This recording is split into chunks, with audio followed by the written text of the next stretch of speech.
What would you do if the person you trusted most planned your death? She was a loving mother, a widow, a woman who gave up everything for her only son. But when he surprised her with a luxury cruise to relax, she never imagined the ticket was one way, and the ocean was meant to be her grave. This isn't just a story, it's a chilling, real-life account of betrayal, survival, and a mother's fight against the most unthinkable act of all, a son's plot to murder his own mother for money. If you're drawn to life-changing stories, family secrets, undercover motives, and twisted revenge, this story will grip you from the first word to the last breath. Stay until the end because what she does to fight back will leave you speechless. Like, subscribe, and share if you believe that no one is ever too old to fight for their life and win. I used to believe I knew my son. Every wrinkle on his face, every subtle shift in his tone, every small kindness he showed me. After all, I had raised him with my own two hands. Yet nothing in my 64 years prepared me for the moment I realized my only child might be planning my death. The story began with a gift, a golden envelope, its edges embossed like something from a luxury travel magazine, shimmering under my kitchen lights. Inside were cruise tickets, first-class tickets to the Caribbean, 7 days sailing across turquoise water, eating in elegant dining rooms, watching sunsets from a private balcony. It was, on the surface, the kind of gift any mother would dream of. Michael, my son, handed it to me with a smile I hadn't seen in years. Warm, bright, almost too bright. "Mom," he said, "you've sacrificed so much. It's time for you to relax, to breathe, to get away from it all." His voice was soft, the kind of soft that melts your heart if you're not paying attention.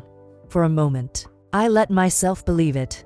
I felt tears sting my eyes. After decades of working, of surviving, of living for everyone but myself, maybe my boy really had decided to give something back. Maybe he'd remembered the nights I stayed up with him through fevers, the jobs I took to pay for his tuition, the birthdays I skipped for overtime shifts so he could have the things I never had. Maybe, just maybe, this was gratitude.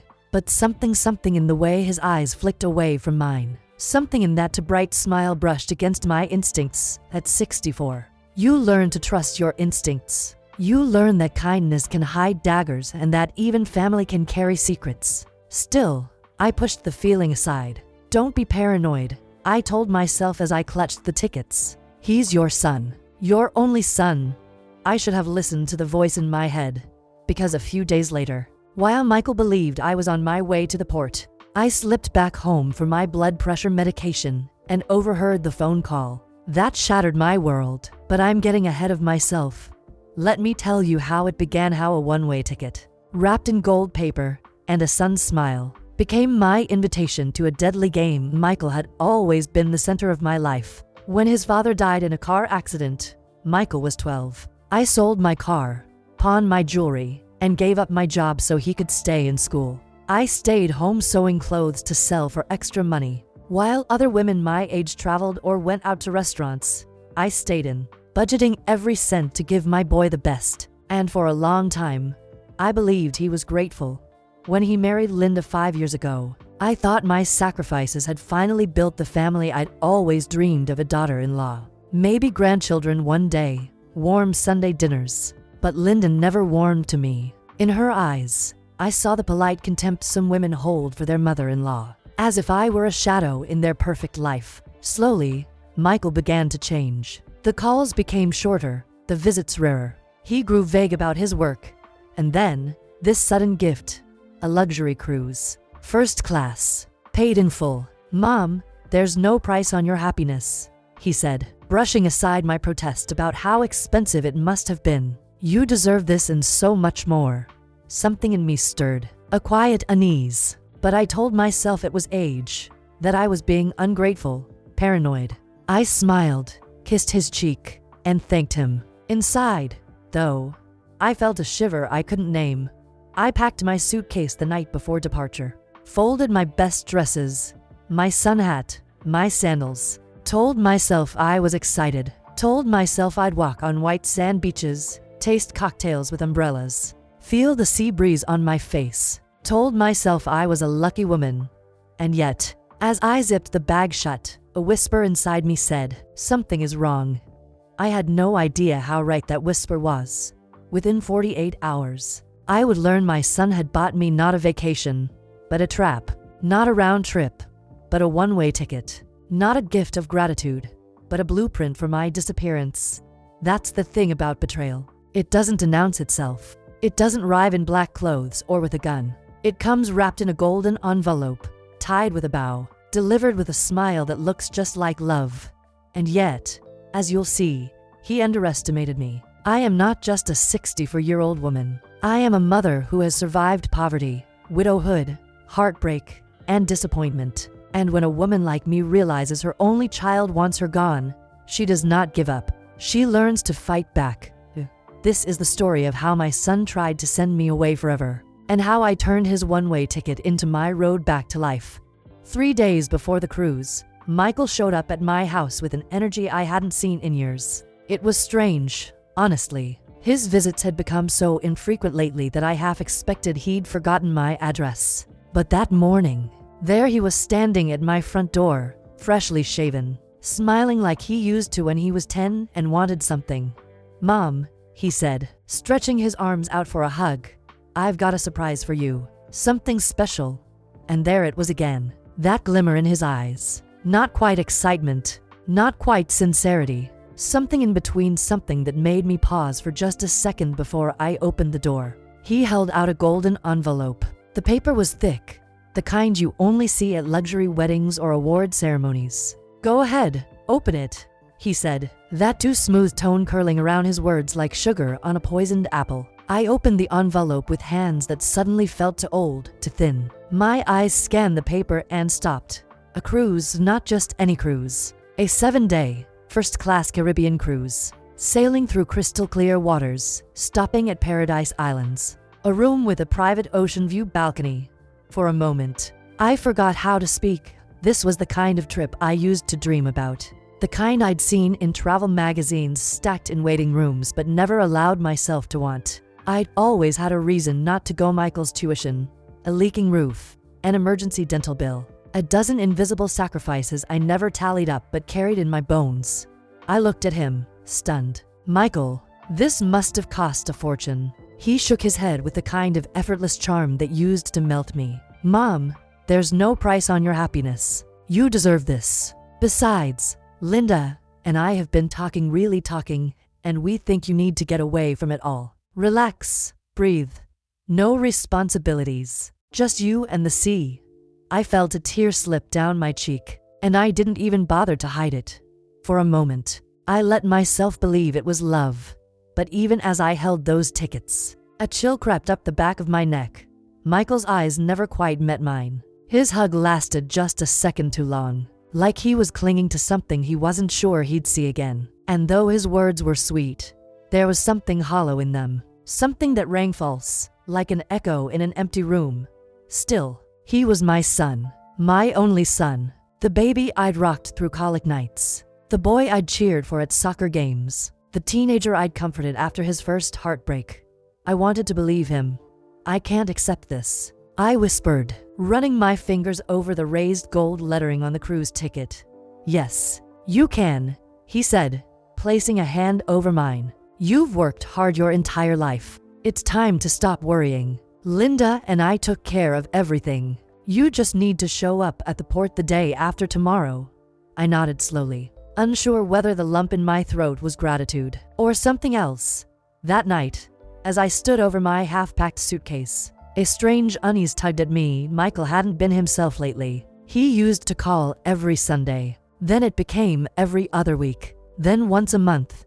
Then her silence. His visits were always quick, always filled with vague explanations about work being busy or Linda not feeling well. I tried not to take it personally. Life happens. People drift. I told myself that's just how things go. But now, out of nowhere, this extravagant, once-in-a-lifetime gift. Was it guilt? Was it love? Or was it something else? As I folded a green dress into my suitcase, I stared out the window at the streetlight casting shadows on the sidewalk. I wanted to believe this was Michael finally realizing what I meant to him. That after all these years of sacrifice, of always putting his needs first, he had decided to do something for me. I clung to that hope like a life preserver. But my instincts, those weathered, well-trained instincts honed over decades of heartache and survival, kept whispering, "Something's off. Something's not right." I shook off the thought, told myself I was being dramatic, that I'd spent too many years watching true crime shows late at night, that maybe I just didn't know how to accept kindness anymore. But I wish I had trusted that whisper, because 2 days later, when I stepped back into my house for a bottle of forgotten pills, I would hear something that would strip away every illusion I'd ever had about my son, and the beautiful gift I once held in trembling hands would turn into the deadliest warning I'd ever been given. The morning of the cruise felt like something from a travel brochure. The sun poured golden light through my curtains. My suitcase sat by the door, neatly packed with resort dresses and sensible sandals. A taxi was scheduled to take me to the port. Everything was set. Everything. Except the one thing I nearly forgot. My blood pressure medication. I'd taken care to pack every toiletry, every outfit, every document, but somehow I had left the pills in the bathroom cabinet. I chuckled at myself. 64, and still forgetting the obvious. I muttered that it was a simple decision. A quick stop. 5 minutes at most. I had time, so I told the cab driver to wait and rushed back into my house quietly, gently. Out of habit more than anything else. I wasn't expecting anyone to be there. But someone was. I had just stepped past the front door when I froze. Michael's voice, low, sharp, unfamiliar, was coming from the living room. "Yes, Linda. She's already on her way to the port. No, she doesn't suspect a thing. The plan is going perfectly." I didn't move. I didn't even breathe. My heart started pounding in my chest so hard I could feel it in my throat. I leaned against the wall, just behind the hallway door, hidden from view but not from sound. Michael continued, "Mom's life insurance is for $200,000. And with the inheritance from the house, that's another $300 easy. That's enough to wipe out all the debt and get a fresh start." I couldn't believe what I was hearing. I blinked. Once. Twice.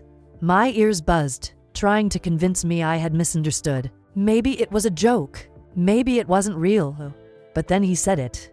"Don't worry, honey. A woman her age on the high seas. These things happen. No one's going to ask uncomfortable questions. It'll look like an accident, a tragic fall, and we'll be the grieving children. No one will suspect a thing."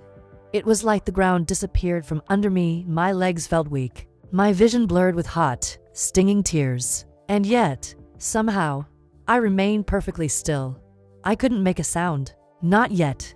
I didn't even realize I was holding my breath until my lungs began to burn. I slid down the wall, crouching just behind the door, and I covered my mouth with both hands to stop myself from sobbing aloud. My son, my only child, was planning my death. Not just imagining it, planning it. This wasn't some angry outburst or drunken threat. This was calm, cold, calculated.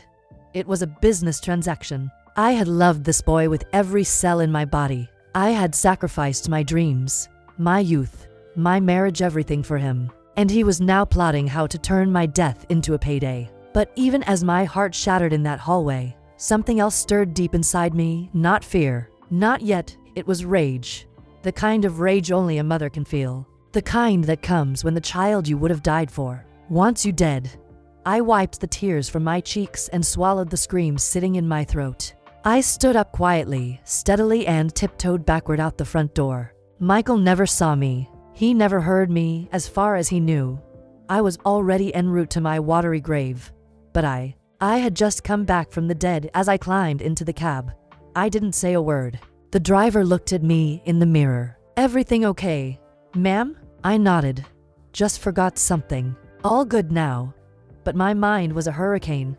I wasn't going on a vacation anymore. I was stepping onto a battlefield, because now I knew the cruise wasn't a gift. It was a setup. And Michael didn't just want me gone. He had a timeline, a strategy, and an accomplice. Linda, the daughter-in-law the first tried so hard to bond with, who barely disguised her disgust toward me at family dinners, who avoided eye contact at holidays. She was in on it, too. They were going to make me disappear. Quietly, neatly, no mess, no questions, and the worst part, they thought I was too old, too fragile, too trusting to ever figure it out. But Michael had made a mistake, a grave one. He forgot that a woman who has spent her entire life surviving can become terrifying when she has nothing left to lose. He forgot that I raised him, which means I know exactly how he thinks, how he lies, how he manipulates. And now I had one goal. I had to get on that ship. I had to play the role of the grateful, naive mother. I had to gather evidence. I had to stay alive. Because I wasn't going to run. I was going to turn their plan upside down. And by the time the ship returned to shore, Michael would regret the day he bought me that ticket. As the taxi rolled toward the port, the city blurred past my window. I barely noticed the people hurrying across the crosswalks, the neon signs flickering above cafes, the couples laughing on sidewalks. My mind wasn't in Chicago anymore. It was traveling backward through time, into the years when everything I had went to one person, my son. I pressed my hand to the window glass, feeling its coolness against my palm. How did we get here, Michael? I thought. How did we go from me giving you life to you plotting my death? I was just 20 when I married his father. Back then, the world felt like an open door. We didn't have much money, but we had plans, big ones. We'd buy a small house, start a family, work hard, build a life brick by brick. And when Michael was born, everything changed. His father held him first, but I was the one who never put him down. Nights blurred into days. Feedings, lullabies, and tiny socks on the laundry line became my universe.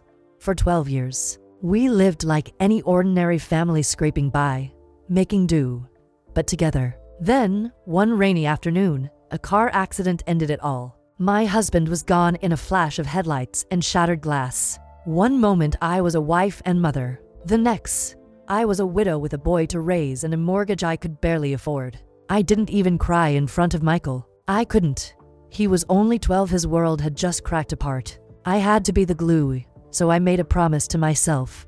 He will never feel poor. He will never feel unwanted. He will never feel alone. I went back to work, first as a secretary in a small law office. 15 years at a desk, answering phones, typing up documents, never once taking a real vacation. My boss thought I was saving for retirement. In truth, I was saving for Michael. Every extra dollar went to him. When his school had a trip, he went. When he needed a tutor, he got one. When he dreamed of going to the most expensive university in the city, I didn't hesitate even though I couldn't afford it. I sold my car, pawned my jewelry, took sewing jobs at night, hemming dresses, stitching curtains, making costumes for children's plays, anything to add a few more dollars to the tuition account. While other women my age were traveling, dining out, or meeting friends for coffee, I stayed home hunched over a sewing machine until my back ached. But I never complained, not once. When you're a mother, you tell yourself the sacrifices will be worth it. You tell yourself that someday your child will look back and see you as their hero. That all the nights you stayed up, all the things you went without, will be repaid in gratitude and love. That's the story mothers cling to like a lifeline. I clung to it too. Even when Michael began to change, I kept clinging. When he graduated, I was the loudest voice clapping in the auditorium. When he landed his first job, I was the one who helped him move into his apartment. When he married Linda, I was the one who hosted the rehearsal dinner, using the last of my savings to make it special. I thought I was building a future, a family that would include me. I imagined Sunday dinners, grandchildren on my lap, holidays filled with warmth and laughter. Instead, Linda's eyes told me everything on the first day we met. That subtle flicker of disdain, the tight, polite smile, the tone that said thank you but meant go away. Michael noticed, of course, but he always brushed it off. You misunderstood, Mom. Linda loves you. She's just stressed. Give her time. And I did, because mothers always give time. They always wait, believing love will win out in the end. But the signs were there. The visits grew shorter, the calls less frequent, the answers about work more evasive. Sometimes, when I arrived unannounced, I'd catch him on the phone, whispering fiercely about money. He'd hang up, smile brightly, and tell me it was just a minor problem at work. I ignored it. I didn't want to believe my son could have major problems, or worse, could hide them from me. And now, sitting in the back of that taxi, I realized those were not small cracks. They were warning signs of a collapse I had refused to see. My son, the boy I gave everything to, had turned my sacrifices into his entitlement. He didn't see me as a mother anymore. He saw me as an asset, a policy, a solution to his debts. The thought was almost too much to bear. My chest tightened, my eyes burned, but mixed in with the pain was something else, a rising resolve. I had spent my entire life thinking of myself as a caretaker, a provider, a protector. I had never thought of myself as a strategist, but that's exactly who I had become without realizing it. Years of budgeting, negotiating, surviving had trained me to think ahead, to anticipate, to adapt. Michael thought he knew me. He thought I was just a tired old woman on the verge of retirement, easy to trick, easy to push overboard. He had no idea. I straightened up in the taxi seat and watched the port come into view. A massive white cruise ship, glinting in the sun like a floating city. Families wheeled suitcases. Children squealed. Couples kissed. To them, it was the start of a vacation. To me, it was the start of a war. He believed this trip would be my end, but I was going to use it as my beginning. I whispered to myself, so quietly the driver couldn't hear. You raised a smart boy, Rose. Now show him who taught him everything he knows. The cruise ship loomed ahead of me like a 12-story monument to escape. It was massive, white, polished, elegant, stretching toward the sky like a floating palace. I stared at it from the taxi window as if it were a test I had to pass. Around me, families pulled matching luggage, snapping photos with the ship in the background. Couples laughed, children ran circles around their parents. Everyone was excited. Everyone was smiling. Everyone was going on vacation, except me. I stepped out of the taxi and adjusted my sunglasses, trying to steady the trembling in my hands. Not from fear, not anymore. From the sheer weight of what I was about to do. With every step toward the terminal, I reminded myself of one thing. You are not a victim. Not anymore, yes. I was a 64-year-old widow with soft hands and a gentle voice, but I had survived too much to be fragile now. My son thought this cruise would be my undoing, that I'd get on board, wander the decks, and eventually disappear into the sea, one more tragic accident lost in the waves. But he forgot something. I didn't just give him life. I gave him my mind, my instincts, my willpower, and I still had them. Inside the terminal, I joined the line for boarding. The air buzzed with chatter and excitement. A young couple in front of me talked about the spa packages. Behind me, two older women debated whether they'd eat at the buffet or the sit-down restaurant on the first night. I kept my head down, my thoughts sharp. I already knew I wouldn't be on this ship for leisure. I wasn't here for the spa, or the shows, or the all-you-can-eat crab legs. I was here to stay alive. When it was my turn to check in, the woman behind the counter smiled warmly. Good afternoon. May I have your documents? I handed over my passport and ticket.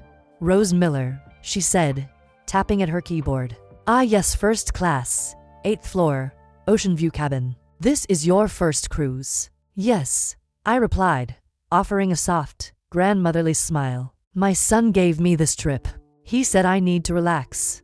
The woman chuckled. He's absolutely right. What a sweet gift. He's probably going to miss you a lot this week. I nodded. If only you knew, I thought, as I walked the ramp toward the ship. The sun warming my back, something shifted inside me. This wasn't a vacation, it was a battleground, and I wasn't here to play the game my son had planned for me. I was going to rewrite the rules. The moment I stepped into the grand lobby of the cruise ship, I knew Michael had spared no expense. The floors were marble, chandeliers glistened from the ceiling, soft music played in the background. Attendants greeted passengers with trays of champagne. But I wasn't distracted by the luxury. I was scanning everything. Exits, cameras, blind spots. I was building a mental map of my battlefield. My cabin was located on the 8th floor, at the end of a quiet hallway. When I opened the door, I was hit with the scent of clean linen and polished wood. A queen-sized bed, plush armchair, flat-screen TV, and the balcony. Oh, the balcony. A private stretch of railing facing nothing but open sea, no cameras. No witnesses, just ocean and wind, to perfect, to dangerous. I wheeled my suitcase inside, shut the door behind me, and sat down on the edge of the bed. Michael had chosen this room intentionally. From here, it would be effortless to stage an accidental fall. A late night slip, a gust of wind, a poor old woman vanishing without a trace. But if he thought I'd make it that easy, he was about to be very disappointed. I took a deep breath and reached into my purse for something I'd been holding onto for months. A business card. I ran my fingers over the name, embossed in dark blue. Victor Stone, private investigatory, had met Victor at a neighborhood fundraiser. He helped a friend of mine gather evidence against her abusive ex. He was sharp, quiet, and serious. Before we parted ways that night, he handed me his card and said, "If you ever need someone to look into something, call me." At the time, I had no reason to, but something about him made me keep the card tucked into my wallet, just in case. Now was that case. I stepped out onto the balcony only for a moment and dialed the number. 3 rings. Then, Stone. "Mr. Stone, this is Rose Miller. I'm not sure if you remember me." "I do. Hope House charity event. You wore a red jacket. What can I do for you?" I paused. Then I said the words I never imagined I'd say in my lifetime. "My son is trying to kill me." Silence. Not the kind that comes from disbelief. The kind that comes from recalculating. The kind professionals make when they're already analyzing the next step. "Where are you now?" he asked, his voice calm but alert. "On a cruise ship, the Caribbean Star. We set sail in an hour. I have 7 days. He thinks this trip is going to be one way. I need you to investigate his debts, his finances, anything that could prove motive. And I need someone to know what's happening, just in case." "Understood," Victor said. "I'll text you my secure payment info. I'll start immediately." "And Mrs. Miller?" "Yes, be careful. You're not imagining this. If what you're saying is true, you're in real danger." I hung up and sat in the quiet cabin, the ship gently rocking beneath me as engines roared to life. We were moving now, leaving the shore behind. But I wasn't afraid anymore. I was alert, focused. Michael wanted a silent exit. What he was about to get was a very loud reckoning. If you ever find yourself in danger, real danger, the kind where the threat doesn't come with fangs or fists, but with familiar faces and soft voices, there's something you learn very quickly. Survival is not a solo act. Even the smartest fighter, the most careful planner, needs someone watching their back. I just didn't know yet that mine would be watched by a woman named Carol Baker. That first night aboard the cruise ship, I barely slept, even with the door locked, the curtains drawn, and the television humming softly in the background.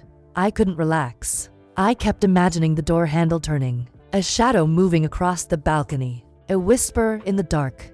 I lay in bed, hands clutched over my chest, eyes fixed on the ceiling. 7 days, I told myself. You just have to survive 7 days. By morning, I knew I had to start blending in, acting the part. No one could suspect I was onto anything, especially not if Michael had someone watching me on board. So I put on a floral blouse, fixed my hair, dabbed on a little lipstick, and became the woman they expected. A lonely retiree on vacation, sent by her loving son. Breakfast was in the main restaurant, floor-to-ceiling windows, white tablecloths, fresh pastries. I took a table by the window, alone, pretending to admire the endless stretch of blue.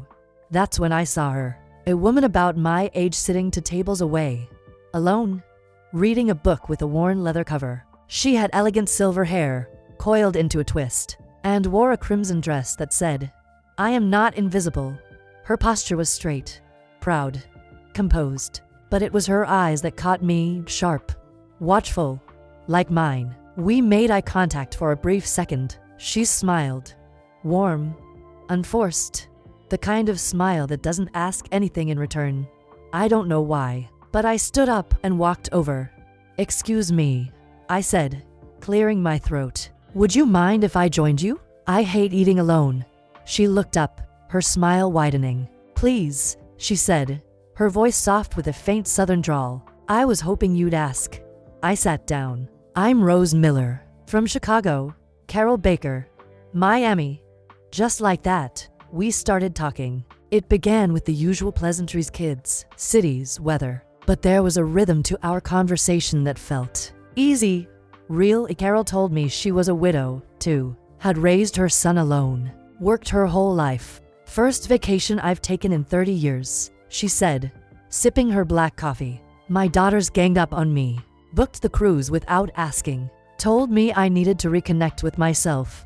I smiled. Sounds familiar. My son gave me this trip, said I needed a break. At that, Carol's gaze lingered a little longer than usual. She lowered her voice just slightly. And do you believe him? The question landed like a soft knock on a locked door.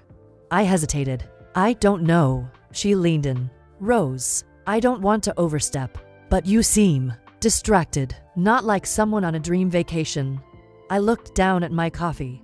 What was it about this woman? I barely knew her, yet something told me instinctively that she could be trusted. Maybe it was the way she held her gaze. Maybe it was the quiet strength in her tone. Or maybe it was that, for the first time in years, someone was paying attention. Still, I didn't tell her everything. Not yet.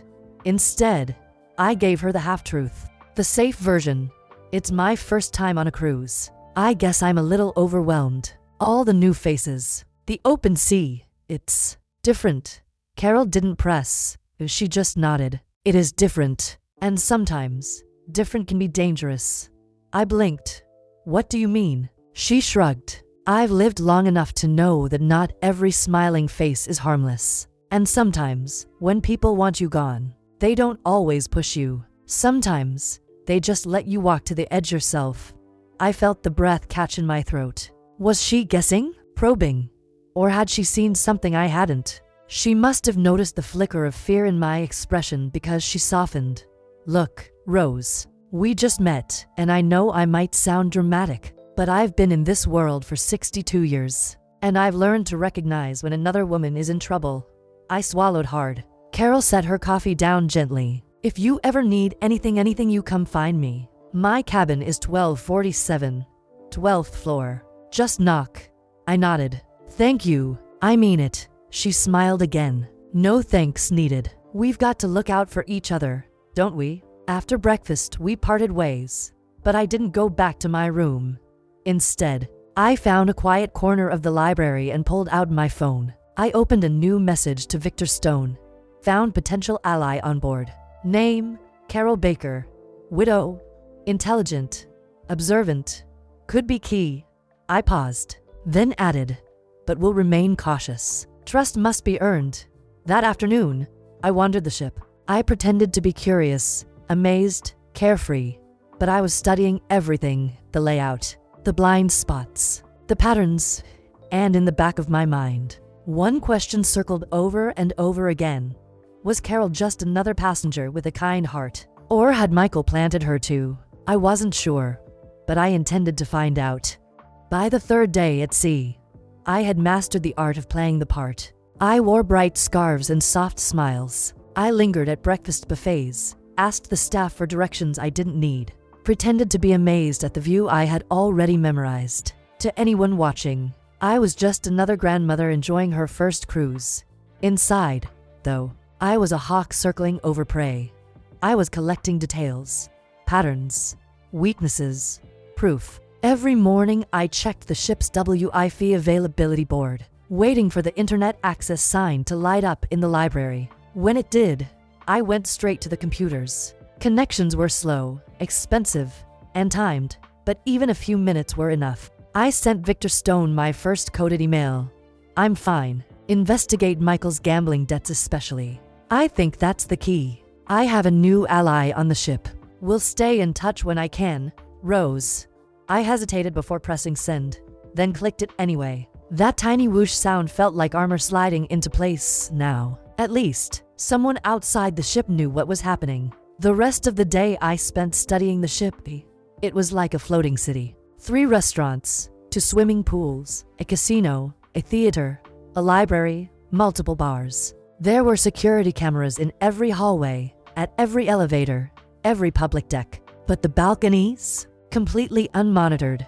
Michael's plan was suddenly even clearer. He'd picked the one place on the ship where no one could see. He'd paid for luxury not out of love but for convenience. At lunch, Carol joined me again. She ordered tea and a salad. I had soup but barely touched it. Instead, I kept glancing at the other passengers. Families on vacation, newlyweds, older couples holding hands. All of them looked harmless, happy, and yet, somewhere among them, there could be someone paid to make sure I disappeared. Carol noticed my scanning eyes. "You're casing the place," she murmured.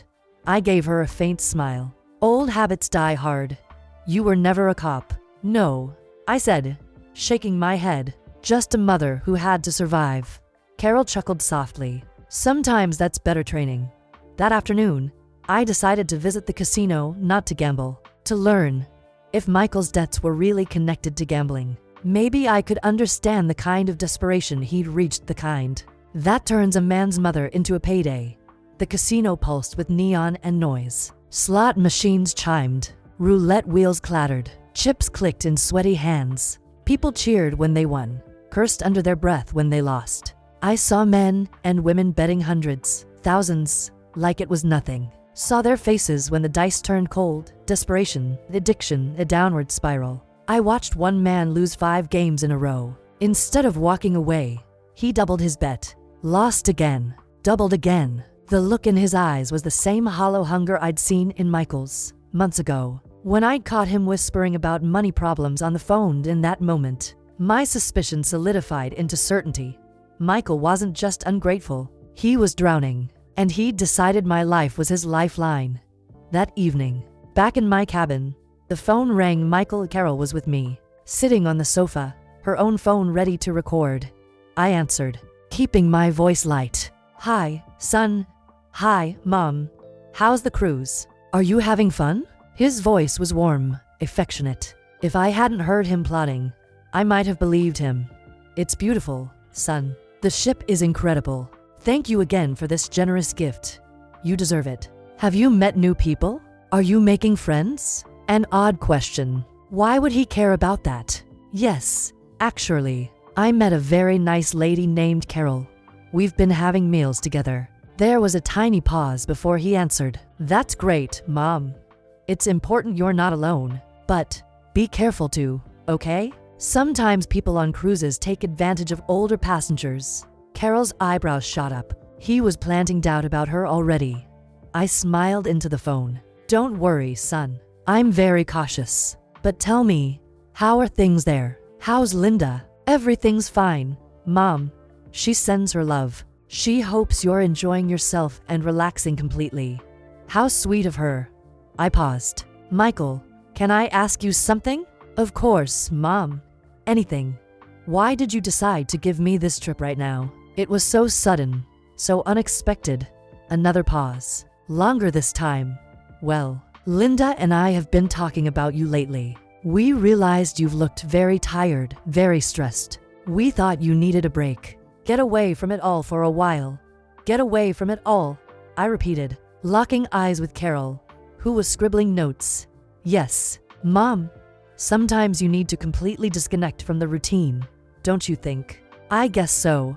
I forced a small laugh. "Michael, silly question. Do you have a copy of my return ticket?" "I only see the one-way ticket in my documents." The silence that followed was deafening. It lasted so long I thought the call had dropped. "Michael, are you there?" Yes, Mom. Sorry, Linda was telling me something about the tickets." "Don't worry. The travel agency has everything organized. You just enjoy the trip. We'll take care of the details. But Michael, I want to be sure. Could you check with the agency tomorrow and confirm for me?" "Mom, please trust me. Everything's perfectly organized. Just relax. That's the point of the trip." "Okay, son. I trust you completely. Perfect. I love you very much, Mom. Sweet dreams." "I love you too, Michael. Good night." When I hung up, the room was silent except for the hum of the ship's engine. Carol leaned forward. "That conversation was revealing. The way he dodged your question about the return ticket. The way he reassured you like he's trying to keep you under a blanket." I nodded. "And the question about whether I'm making friends. It's like he's assessing whether I have allies." "Exactly," she said. "Tomorrow, we need to go to the cruise office and personally verify the status of your return ticket. I want to see with my own eyes what Michael really booked." For the first time since boarding the ship, I felt something other than fear. I felt control. I was gathering evidence. I was laying a trap. I was building a case. Michael thought he had 7 days to end me, but I had 7 days to end his plan.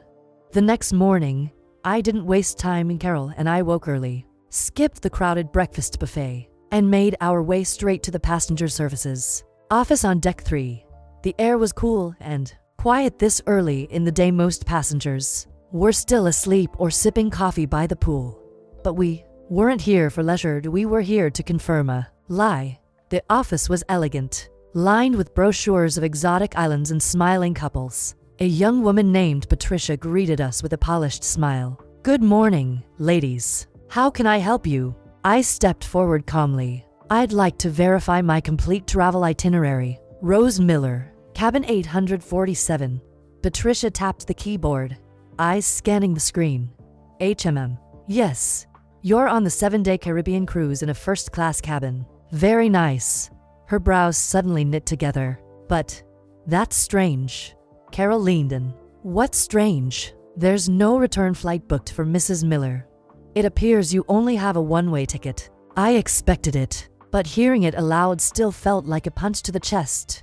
"What does that mean?" Carol asked. Playing her part perfectly, Patricia gave a nervous smile. "It could be a system error. Or maybe whoever booked the cruise planned to arrange the return flight separately." "And who booked it?" I asked, even though I already knew the answer. She checked again. "Michael Miller, paid in full with a credit card in his name. He's listed as your son." I nodded. "Yes, he is." "Well, I'm sure he intended to handle the return. Still, I'd recommend purchasing a flight home now. They fill quickly, especially this time of year." Carol looked at me and whispered, "Let's get it now." I nodded. "I'd like to book a flight back to Chicago for the day we arrive at port." Patricia typed for a moment. "There's a flight on Sunday at 3 p.m. The cost is $750. "Perfect," I said, sliding my credit card across the counter as she processed the purchase. Carol leaned in close and whispered, "He never intended for you to come home." "I know," I said quietly. "Now we have proof." Afterward, we took a slow walk along the upper deck. The sky was a perfect blue, the breeze soft and warm, the kind of day designed for relaxation and cocktails. But I felt none of it. Instead, I stared out at the endless horizon and let the weight of it all settle over me. "My own son," I said aloud. He was going to let me disappear, let people mourn me while he collected the payout. Carol was silent for a moment. Then she said, "Rose, this hurts now, but every piece of evidence we find makes you stronger, safer." She was right. The truth was devastating, but it was also my armor. Back in Carol's suite, we sat at the small dining table and planned. We reviewed the phone recordings, the email exchanges, the receipts. We made lists, timelines. Every conversation with Michael was a clue. Every gap, a strategy. That's when Carol reminded me. "Tomorrow night is the captain's gala party. Everyone will be in the ballroom. It's the perfect opportunity for them." I froze, of course. A loud event, late hours, a room full of distraction. Most passengers off the floor. My cabin, quiet. My balcony, vulnerable. She was right. That would be the night. We had to act before then, or set the trap just in time. We went to see the captain that afternoon. James Harrison was a tall man with silver hair and a no-nonsense demeanor. His office smelled faintly of salt and leather. He listened intently as Carol and I laid out the entire story. We showed him the voice recordings, the cruise ticket confirmation, the missing return flight, the way the man in the green shirt had followed me around the pool 2 days prior. To his credit, the captain didn't laugh. He didn't dismiss us. His expression grew darker with every word. "I've seen many things at sea," he said at last. "But this is calculated." We asked for help, he agreed. Together, we formed a new plan. During the gala party, I would appear to return to my cabin alone, just as expected. But in reality, I'd double back and hide in Carol's room, where we had a view of the hallway through the emergency stairwell window. Meanwhile, the ship's security team disguised as guests would monitor the corridor outside my cabin. Hidden cameras would be placed near my door and on my balcony. I would also carry a silent panic device, just in case. If this man shows up, Captain Harrison said, "We'll catch him red-handed." I nodded, the knot in my chest loosening slightly. For the first time in days, I felt something close to hope. That night, as the ship floated through calm waters, Michael called again. His voice was smooth, sugar-laced. "Hey, Mom, are you still enjoying yourself?" "Of course," I lied. "I can't wait for the gala tomorrow." He sounded pleased. "Make sure you wear something nice. You'll want to look your best." "I'll wear the green dress." A pause. "That's perfect. And afterward, don't wander around too late. Just go straight to your cabin and rest. Night decks can be slippery." There it was, the plan, hidden in soft concern. "I will," I promised. "Good night, son." "Good night, Mom." When I hung up, Carol and I didn't speak. We just stared at each other, both knowing exactly what was coming. Tomorrow night, they would come for me, and tomorrow night, I would be ready. The night of the gala arrived like a well-rehearsed performance. The ballroom glittered under crystal chandeliers. Passengers arrived dressed to impress, flowing gowns, tuxedos, laughter echoing down the hallways. Waiters floated between groups offering champagne flutes and canapes. The band played a slow jazz tune that gave the whole evening a surreal calm. I stood in front of my cabin mirror, adjusting my earrings. The green dress Michael had mentioned hugged my shoulders. I hadn't worn it in years. I looked elegant, composed, like someone ready for a lovely night. No one would suspect that I was preparing for a trap. Carol stood behind me, zipping up her navy blue dress. "You're sure you're ready?" I nodded. "If he's going to do it, it'll be tonight. We'll be watching," she said, "and the captain's team will be in place. You won't be alone." But we both knew when it came down to it, it would still be me at the center of the target. At 8:45 p.m., we made our way to the ballroom. I made sure to laugh, to mingle, to be seen.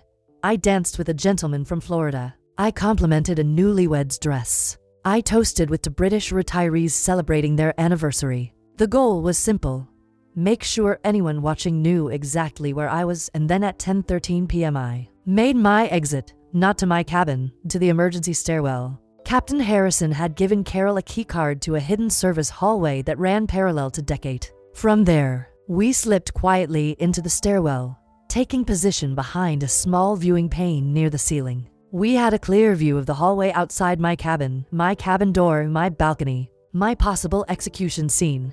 We crouched in the dark, barely breathing. 10 minutes passed, 15, and then he appeared. A man in his late 30s, average height, dressed in formal wear, but his eyes gave him away, focused. He paused just outside my cabin, pulled something from his jacket. AKEYCARD. Carol reached for my hand and squeezed. "That's him." I watched as he slid the card into the door. It beeped. He slipped inside. 30 seconds later, the lights on the balcony flickered on. Then came the sound we'd been waiting for, the low murmur of a man talking to himself, calculating, preparing. The security camera hidden in a wall sconce captured it all. The gloves he pulled from his pocket. The small bottle of lubricant he poured along the balcony railing intended to erase any fingerprints. The way he carefully opened the door to the balcony, peeked outside, and tested the height. He even bent over to tie a noose of bedsheets, ready to throw it over the railing, probably to make it look like I had tried to save myself. It was rehearsed, practiced, and clean, except this time he wasn't alone. Captain Harrison's voice came through Carol's earpiece. "Go now." To security guards in plain clothes approached silently from both ends of the hallway. The man inside didn't hear them. He was too busy fluffing the bed pillows, no doubt, to stage it like I had simply slipped outside for air and never returned. When the guards burst in, he turned, startled but not fast enough. They tackled him to the floor, handcuffs clicking into place. I watched from the stairwell window, breath caught in my chest. Carol whispered, "Got him." The next hour passed in a blur. Security detained the man in a private office. He refused to give his name at first, but his ID was found in his jacket. Brian Ellis, a freelance consultant from Las Vegas with a criminal record for fraud and impersonation. But that wasn't the worst part. His phone unlocked undership. Authority contained everything: text messages from Michael. She'll be in her room by 10:30. No cameras on the balcony. Make it clean. She's old. One push is all it takes. Transfer complete once I get confirmation. Don't screw this up. There it was, proof. Cold, clear, damning. Carol turned to me. This is it, Rose. This is everything you need. I nodded, my throat tight. I should have felt relief. Instead, I felt grief. I returned to my cabin, alone, while the crew notified Captain Harrison and began preparing a formal incident report. The green dress hung loosely now. My body felt heavier. My eyes burned. This was the moment I had been working toward.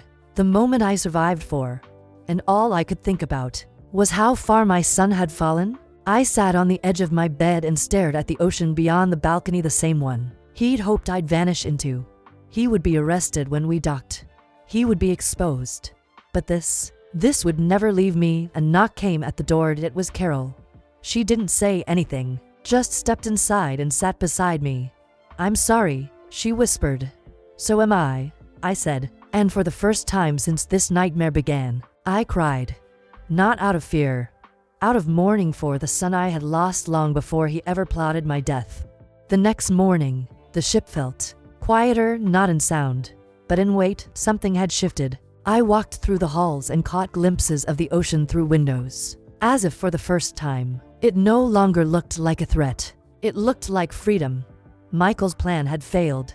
I was still alive, but survival wasn't the end of the story. It was only the beginning of a long, painful truth.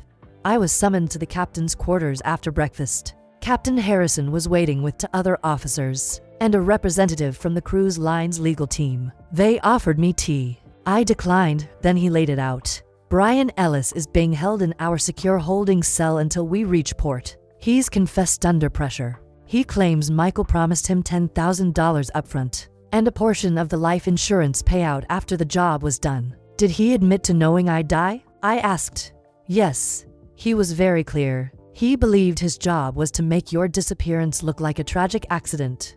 And Michael? We've alerted authorities in the US he'll be met at the dock. The FBI has already opened a case for conspiracy to commit murder. The messages on Brian's phone leave no room for interpretation. I swallowed. My hands trembled in my lap. It was all real now. No more whispers. No more suspicion. My son had orchestrated my death. Carol sat beside me the whole time, her hand on mine. I don't remember everything that was said. I just remembered the captain's final words. You're not alone, Mrs. Miller. You've saved your own life, and probably others, too. I didn't cry until I returned to my room.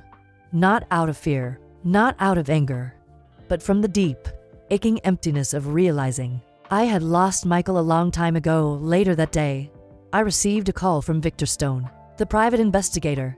I've got what you need, he said. He had been digging into Michael's finances all week. The trail was worse than I imagined. Michael was nearly $185. Zero in debt, mostly from failed crypto investments, credit card cash advances, and online gambling. He had maxed out for cards, defaulted onto loans. He was being pursued by debt collectors and had recently taken out a high-risk loan from a predatory lender in Nevada. Your life insurance policy was his only way out, Victor said grimly. He forged your digital signature to make himself the sole beneficiary, just 3 weeks before booking the cruise. My heart sank. He planned this for months. I'm afraid so. Victor paused, then added gently, but you beat him, Rose. That means something. I thanked him and hung up, tears once again threatening to fall. That night, I sat alone on my balcony. The wind was softer now. The moonlight reflected off the water like broken glass. And I thought about Michael, the little boy who used to run into my arms after school, the teenager who stayed up late studying because he wanted to make me proud. The man who once kissed my forehead and told me, "Don't worry, Mom, I'll take care of you one day." Was it all a lie? Or had something broken inside him along the way? Was it greed, desperation, or something darker? Something I could never understand? Carol joined me after dinner. She didn't say much, just brought 2 mugs of tea and sat beside me. We sipped in silence for a long time. Then she said, You're stronger than you think, Rose. He underestimated you, but you didn't. I looked at her. I didn't want it to end this way. I know, she replied. But sometimes surviving is the only justice we get. On the final day of the cruise, as we neared port, I stood on the top deck and watched the coastline come into view. There were ambulances waiting, police cars, men in suits with government badges. Brian Ellis was escorted off the ship in handcuffs. And, though Michael wasn't there, physically he was already being interrogated back home. The evidence we had gathered would ensure he never escaped the consequences. He would face trial, he would face the truth. And I would walk free. I didn't say goodbye to anyone, not to the passengers who had danced beside me at the gala, not to the waiters who smiled politely, not to the ship itself, which had nearly become my grave. But I did hug Carol, tightly, fiercely. You saved my life, I said. She shook her head. You saved your own. I was just lucky enough to stand beside you. I pressed a slip of paper into her hand, my number. Call me, anytime. She nodded. You'll be okay? I gave a sad smile. I don't know, but I'll keep walking. That's all I can promise. And so I did. One foot in front of the other, off the ship into the sun, into a new life. I never asked for, but one I had fought like hell to keep. Epilogue. Letter to my Santo, my son. Michael, I don't know if you'll ever read this. Maybe one day, in the cold corner of a prison cell, you'll find it in a stack of unopened letters. Maybe someone will print it out and hand it to you after a court hearing. Or you'll stumble upon it long after your trial is over and the silence becomes louder than the lies. Maybe you'll burn it. But before you do, I need you to know something. I loved you. More than I ever knew I could love anything in this world. You were the reason I got out of bed every morning when grief hollowed me out after your father died. You were the reason I took jobs I hated, skipped meals so you could eat, and smiled through every hardship like it didn't hurt. I built my entire life around protecting you. And now, the only thing I've had to protect myself from is you. When I first overheard your voice on the phone, speaking so casually about my disappearance, I thought I'd misheard. I told myself it wasn't real. That no child, no matter how desperate, could plan their mother's death. But it was real. And worse than that, it was deliberate, cold, efficient. Like you were crossing off a line item on a to-do list. You didn't just let someone else do the dirty work. You orchestrated it. You paid for the cruise. You chose the cabin with a private balcony. You found a man willing to make it all look like an accident. You forged documents. You deleted records. You made the arrangements like it was a business deal. And in your mind, maybe it was. Maybe you thought it was clean. Just numbers. Just math. Just money. But to me, Michael, it was betrayal in its purest form. I think about all the versions of you I've loved. The boy who collected rocks and cried when they broke. The teenager who called me from college just to say I miss you. Mom, the man who promised he'd take care of me when I got old. Were those real moments? Or have I spent my whole life loving a mirage? I lie awake wondering, was it my fault? Did I give too much? Did I protect you so fiercely that I raised a man who never learned to struggle? Did I raise a child who believes love is a transaction? Here's what I know now. In the quiet that follows your failure, I am not a weak woman. You thought I was. You thought age had softened me, that motherhood had blinded me, that I was naive, easy to fool, disposable. You forgot that I've been fighting for my life since long before you were born. You underestimated the woman who taught you how to survive. And in doing so, you handed me every weapon I needed to take you down. They tell me you'll serve a long sentence, that the evidence is overwhelming, that your digital trail is your undoing. But none of that will ever undo the night I sat in a stairwell, watching a stranger slip into my cabin to end my life, and knowing you had sent him. That can't be erased with a guilty verdict. There's no justice for that kind of betrayal. There's only survival. And survival is what I chose. I've rebuilt my life. In pieces. Carol and I still speak. She checks on me more than you ever did. I've started volunteering at a crisis center for women. Some days I speak with women whose children have stolen their money. Others with women hiding from people they once trusted. I don't always share my story, but I see pieces of it in every tear-streaked face. And when I do tell it, I don't tell it with shame. I tell it with pride. Because I lived. Because I uncovered the truth before it was too late. Because I refused to go quietly into the night you planned for me. Michael, you will grow old in a place without windows to the sea. You will learn the meaning of silence. And maybe if you still have any of your soul left, you will feel what I felt on that ship. The chilling realization that someone who once loved you could see you as a burden, a dollar sign, a means to an end. Maybe then you will regret what you've done. Maybe not. But here is what I will no longer carry. Guilt. You made your choice. And I made mine. I chose to fight. I chose to live, and now, I choose to let you go. This will be the last letter I write, because you no longer get to live rent-free in my memory. Your mother, Rose Miller. He thought she was weak, that her love made her blind. He forgot. She was the one who taught him how to survive. And in the end, she used every ounce of that strength to expose him, outsmart him, and live to tell her story. Let this be a reminder to every listener.